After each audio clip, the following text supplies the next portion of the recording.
Orkenspalter TV ist auf der Gencon in Indianapolis endlich und das erste Mal. Und egal, wo wir bisher waren, nichts ist wirklich damit vergleichbar. So viele Rollenspiele habe ich noch nie auf einem Haufen gesehen. Wir werden hier rumschnuppern, wir werden spielen, wir werden shoppen, wir werden mit einer Menge Leute reden und bei vielen von diesen Dingen werden wir die Kamera dabei haben, damit wir euch ein bisschen was davon mit zurück nach Deutschland bringen können.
John Wick presents, they take their pirate theme very seriously, as you can see. Aye, we do, lassie. We take it very seriously. What would you if 7th Sea was such a success, kind of coming around the second time with more swing and more power and yes, a great team? More swashing of the bucklers, yes, much more. We talked yesterday a little bit about how you stand for inclusion and for diversity in the gaming industry. How do you go about hiring a team, and how do you find the talent that you get to work on 7th Sea and your other games? Well, we just look for the most talented people. That's just the way it is. And sometimes the most talented people are women. Sometimes the most talented people are people of color. And sometimes the most talented people are, white men. And sometimes, it does. So what we do is we just don't use anything as an exclusion, right? But a lot of it is also finding talent that is being ignored because they are women or because they're people of color. And in that case, it's like, oh no, you're on board. Just done. You're on board. So that's pretty much what we do. You also keep looking for talent in places where I think some gaming companies wouldn't, like your artist who won an Annie for Best Cartography. He's actually a cartographer and not working in the fantasy world before 7th Sea, right? Well, he was doing some game design work. He has a game. Mark Richardson has a game, and he's a game designer. But we were like, we really want to have. For me, the maps were really important. And a lot of gaming maps are very pretty and not very useful, right? Yeah. And so they're like, oh, I want to put this on my wall as opposed to I want to put this on the table, right? And so Mark was an obvious choice. He's a cartographer for Canada, for the nation of Canada. He makes their maps. And so we plucked Mark out and we went, I want to have a really useful, readable map, and I don't care if it looks modern, because I want players to be able to put it on the table and use it. And so Mark used the same software that he does to make maps for Canada for our maps, which means that eventually we're working on it. You're gonna be able to put them into Google World and use them to measure travel and all that. I mean, the utilities that Mark's used, the tools that Mark uses, are more than just Photoshop and Illustrator. He uses actual software that's designed to make maps, and it's why I think we have the best maps in the game industry. So maybe there's going to be a Terran globe that you can zoom in and out of in the future. We're working on it. Let's talk a little bit about design philosophy, because your team yesterday made it sound a little bit like you come in with wild ideas and they kind of push them into a direction that is maybe a little bit more smooth. How does it work? Yeah, that's the ribbing of me. But it to a certain extent it is true. I work with everybody. I have goals, and but like I said yesterday, a lot of my CEO. How did I become a CEO? A lot of my CEO philosophy is to hire qualified people and then get the hell out of their way, right? Give them a direction and just let them do their job. And so far, that's worked really, really well. Danielle is our line developer for 7th Sea, and I said, she's a big 7th Sea fan. And so we talked for about 2 hours about what I wanted the new 7th Sea to be. She talked to me about, thoughts that she had about that, changed my mind a little bit about a couple of things. And I said, okay, go. And I did not see Nations of Thea 1 or 2 until the drafts were sent to me. And she worked with all the writers. She, she made changes. She gave them advice. And all that kind of stuff. And then when they came to me, I read through them. I made maybe a couple of notes here and there, but otherwise I didn't need to because I hired someone who knew how to do their job. And I could just let her go, and she did. And now Nations of Thea 1 or 2 are fantastic. So that's essentially my design philosophy. Okay, thank you so much, and good luck with going to the east to Kitai and going further into the world of Terra. Yeah, it's going to be crazy. It's something that it's really neat because it is something that old school L5R fans have always wanted. They've always wanted 7th Sea and Rokugan to be in the same place. And I can't give them Rokugan, but I can give them Kitai, and Kitai is all kinds of. I've been immersed in samurai and Eastern philosophy. I'm a philosophy, student, so I've been immersed in that for so long, and it was 20 years since we first did Rokugan, and I've learned a few things since then. So Kitai is going to be a lot of fun. Okay, so just let me say at the end, even if the travel to Kitai will be 1,000 miles, let's start with the first step. Start with the first step. That's how you get there. See you at the Kickstarter. Thank you. Yeah, we do have the Kickstarter. It'll be in September. Yeah. Thank you very much. Thank you. We're now with Margret Weiss, a gaming and, of course, an author legend in the fantasy world. Thank you so much for taking the time. And, of course, first I have to talk about Dragonlance, about the thing that's still going strong. Right. And I just asked if you even know how many Dragonlance books there are. And you said no, but do you even know how many you wrote yourself? Oh, I'd have to do a quick count. Oh, well, a lot. There were the first 6 are probably the best known: Dragonlance Chronicles, and then Dragons of, then the Legends series, Dragonlance Legends, the Time of the Twins. And for some reason, Raceland has become the most interesting and the most beloved character. When you started working on the role-playing sessions that were the basis of this, had you any idea how this was going to work out? Well, actually, that's an urban myth. We did not, the Dragonlance did not come out of role-playing sessions. Tracy Hickman and his wife Laura came up with the idea for a world where people rode on the backs of dragons. And they presented that to TSR, and that became Dragonlance. And the idea for Raceland came to me because the artist had done these amazing pictures that were going to be on the fronts of the modules. And they had done one of Raceland and Karaman. And I looked at Raceland, and I had to come up with his background, his story, who he was. And so I knew he was a twin, and he had this twin brother who was perfectly normal looking, Karaman. And I also knew he was a 3rd level wizard, and that they called him the Sly One. And I knew he had golden skin and hourglass eyes. So we had the Dragonlance group. We were all together thinking about the story and talking about the characters. So I said, why does Raceland have golden skin and hourglass eyes? And Larry Elmore said, because it looked cool. So I had to think of a reason. So that led me to the test in the tower, and if he had the idea that to gain your magic, you had to be willing to bet your life that if you failed this test, they would kill you because they didn't want any mediocre wizards running around the world. And so Raceland is willing to bet his life to gain the magic. Well, how does his protective older brother feel about this, Karaman, who doesn't understand? And then that led me to the whole codependent relationship, and Raceland, I just came to know him so well. And so I think that's why he became such an interesting, complex character, because there's a little of him in all of us. Interesting that it started off just with a design. With Larry, yes. So we could blame Larry Elmore. Okay, and I also see that you still have the Deathgate cycle Yes. on display, one of my all-time favorites, and I think a lot of people overlook them for all of the D&D things you have done. But why do you think that I think there's a smaller but very strong fandom for them? Why do you think those are still fandom favorites? I'm not really sure, but they were like second best sellers to Dragonlance. The Deathgate books have sold, probably over 1 million copies, and they're still in print after all these years, which is really cool. I think it's kind of the uniqueness of the worlds and the characters. People really identify with Haplo, and the dog. I think a lot of people like the dog.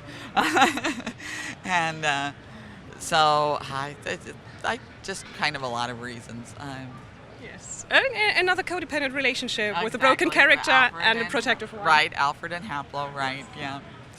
Okay, let's talk about the things that are new on the market. Can you tell me a little bit about Spymaster? Spymaster is a lot of fun. It has female heroine, Captain Kate, who has her own dragon, and they're pirates. And it takes place in the same world that we did the Dragon Brigade series. Only there's some characters who kind of come back in, but it's mainly about Captain Kate and a young man who may or may not be a prince, who could be a pretender to the throne, but we deal with him. And like I say, dragons, and it's swashbuckling, it's pistols, magic. It's just been a lot of fun to write. And I think you always try to go like in slightly different ways when it comes to world building with Deathgate cycle, with the background for these books. Do you always try to find something that's not been done before? Yeah, we try to. I just don't like to repeat myself. I like to visit worlds that are different from worlds I visited before, and for example, writing dragons different, making dragons different in each world, when your tendency is to go back to D&D dragons because that's easy. You know what a red dragon is and how they act and everything else. So coming up with different dragons for each world, it helps if the world is different that the dragons live in. Okay. Thank you very much for your time. Well, thank you so much, and hi to everybody.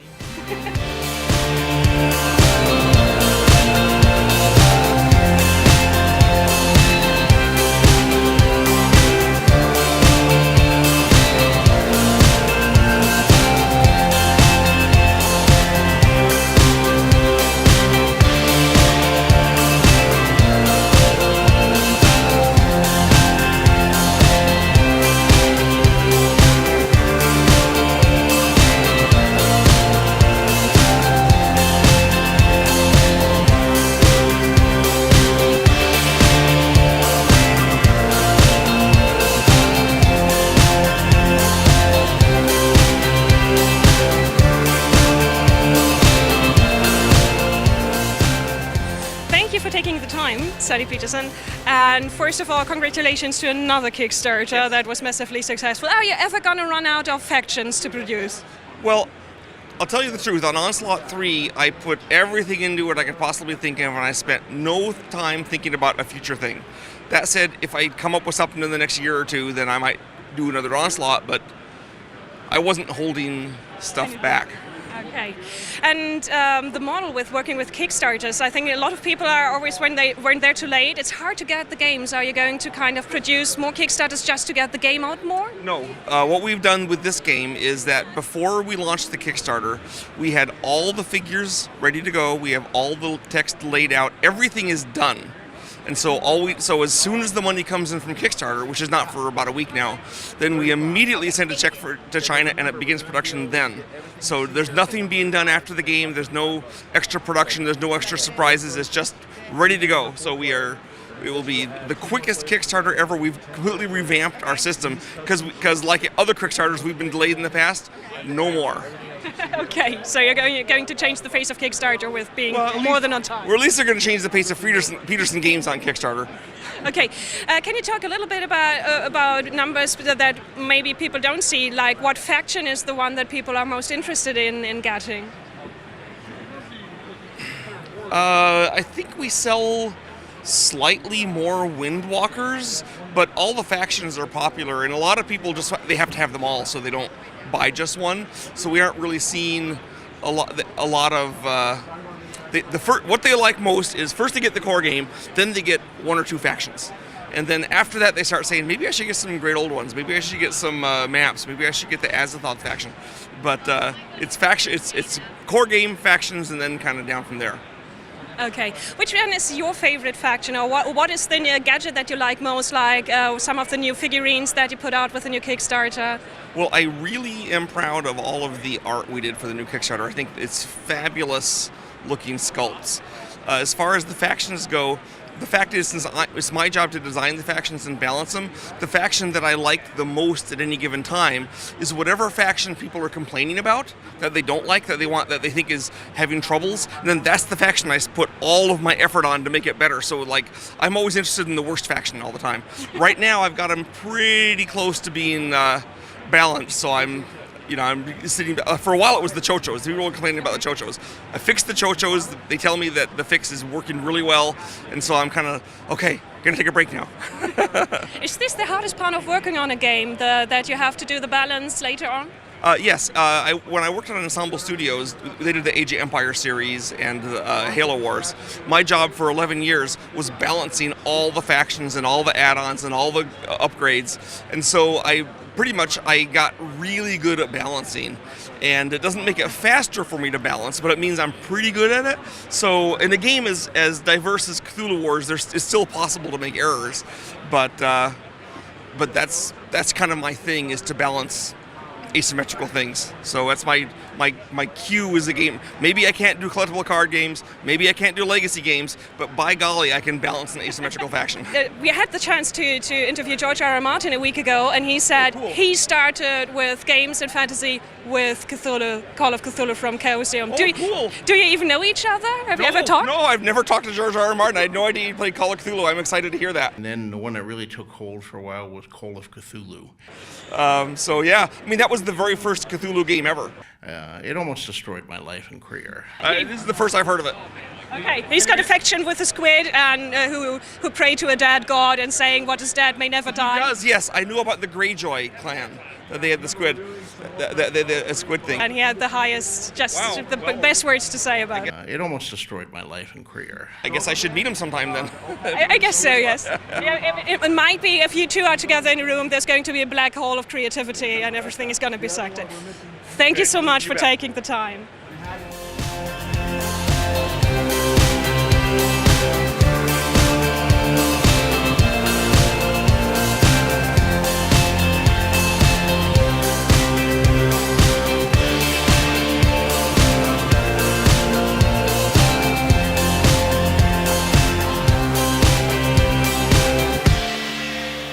James Sutter of Paizo, and we're going to talk about Starfinder, and it's going to be a little bit theoretical because we can't look at the book anymore. Sure, it's true. Yeah, we were really shocked by how quickly it sold out yesterday, but obviously it was super gratifying to see the wave of people the first day.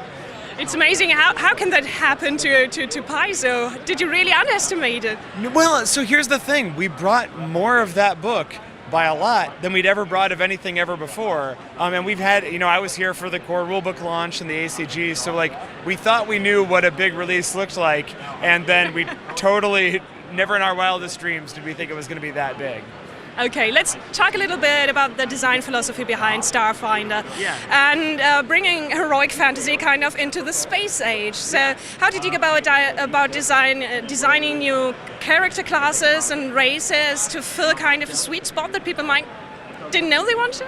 Well, yeah, so really we were trying to think all the time with the classes, the races, everything, what are sort of the classic science fantasy tropes? What are the things that people want to see sort of in all different systems and stories and whatnot?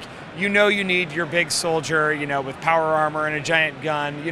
We knew that we wanted to still have magic be a big thing, and so we've got sort of, the mystic on one side, who's sort of your classic sort of empath, as well as space priest, that kind of thing. But we also really wanted the technomancer, who's more like a I think of them as like software engineers of the universe. Like they're hacking the laws of physics, and they're really good with machines and technology. And so we just kind of tried to draw from everywhere and say, much like we did with Pathfinder, what are sort of the universal character types that everybody wants to play, and how do we model that? So we would, sit down and have a big list of like, what's every favorite character from a science fiction or fantasy game that we can think of, write them all down, and then say, how do we make sure that we have enough classes that we could build all of those, right? And then when we had enough classes that we felt like everybody tracked to one, we figured we had the field pretty well covered. Okay. And of course, it's still based on Pathfinder, the system, but you slimmed it down and you changed some things around. So I'm interested in like when did the decision come around to not only have hit points but to work with stamina and. Yeah. Very early. Like some of the changes, came late as we were figuring out how to really do a science fantasy, setting with this Pathfinder rule set, which is really designed for, fantasy. And so some stuff we knew we wanted to do early on, like the stamina was kind of just a thing we knew we needed to do because we have what we call the 5-minute adventuring day that, things like D&D have always suffered from, where, the wizards and the clerics or whatever use up all their spells really quick. And so after a couple of fights, they want to rest, and the fighter's like, but I still have all my stuff, right?